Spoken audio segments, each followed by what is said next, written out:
Hi everyone and welcome back to another video. So NotebookLM is far more than a simple AI chatbot. When used correctly, it can become a research assistant, study partner, content strategist, project manager, and knowledge base all in one. So the biggest mistake most users make is treating NotebookLM like a regular AI chat tool.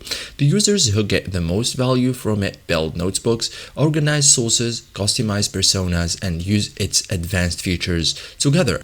In this guide, I will show you step by step how to get the most out of NotebookLM in 2026, simple and effective. So first thing, create separate notebooks for separate projects. Like one of the biggest productivity improvements is organizing information properly. For example, biology course, marketing research, YouTube content ideas. So avoid putting everything into one notebook. So focus notebooks produce better answers.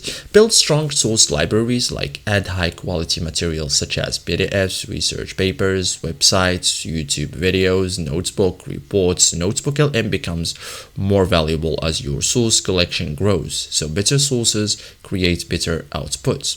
Combine multiple source types, like don't rely on only one type of source. Like a strong notebook might contain research papers, articles, lecture slides, YouTube videos, personal notes. So this gives NotebookLM richer context. So diverse sources improve understanding. Use custom personas, like configure NotebookLM to match your workflow. So for example, exam tutor, research advisor, business consultant, content strategist. Okay, so that's it guys. Thank you for watching and see you in the next tutorial.